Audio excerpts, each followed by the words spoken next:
नमस्कार दोस्तों, आज के हमारे इस वीडियो में हम आपके लिए गोवर्धन पूजन की प्राचीन कहानी लेकर आए हैं। एक समय देवराज इंद्र को अहंकार हो गया था।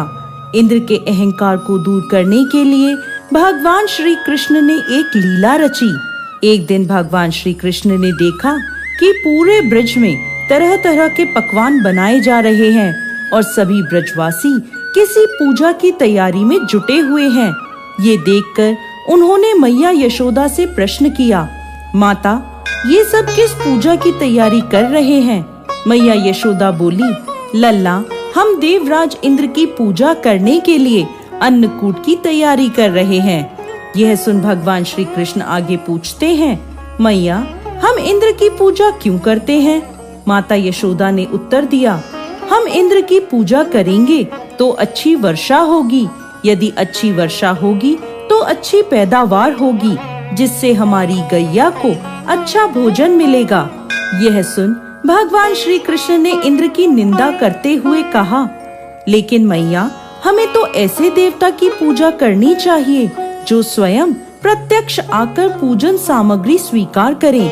यह सुन मैया यशोदा के पास बैठी गोपियों ने कहा कि 33 कोटि देवी देवताओं के राजा की इस प्रकार निंदा ना करो लल्ला। यह सुन भगवान श्री कृष्ण कहते हैं, इंद्र में क्या शक्ति है जो वो हमारी रक्षा करेगा? इंद्र से ज्यादा शक्तिशाली तो यह गोवर्धन पर्वत है जो वर्षा का मूल कारण है। हमें गोवर्धन पर्वत की पूजा करनी चाहिए जहाँ हमारी गैया चरती है। इंद्र देव तो कभी दर्शन भी नहीं देते और यदि उनकी पूजा ना करो तो वह क्रोधित हो जाते हैं। ऐसे अहंकारी की पूजा कदाचित नहीं करनी चाहिए।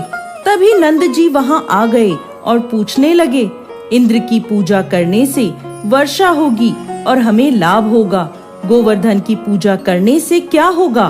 तब भगवान श्री कृष्ण ने उत्तर दिया, हमारी गैया गोवर्धन पर्वत पर चरने जाती हैं। गोप गोपिकाओं के आजीविका का एकमात्र साधन गोवर्धन पर्वत है। यह सुनकर सभी लोग बहुत प्रभावित हुए और सभी ने मिलकर इंद्रदेव की जगह भगवान श्री कृष्ण द्वारा बताई गई विधि से गोवर्धन पर्वत की पूजा अर्चना करी। गोवर्धन पर्वत ने समस्त पूजन सामग्री को स्वीकार किया और सबको खूब आशीर्वाद दिया। तभी नारद मुनि इंद्र महोत्सव देखने की इच्छा से ब्रज में आए।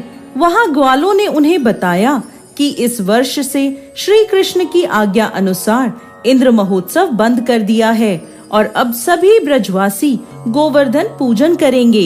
यह सुनते ही नारद मुनि उल्टे पांव इंद्र के दरबार में पहुँचे और बोले, हे देवराज, आप अपने महल में सुख की नींद ले रहे हैं। उधर ब्रज में आपकी पूजा समाप्त करके गोवर्धन पर्वत की पूजा हो रही है।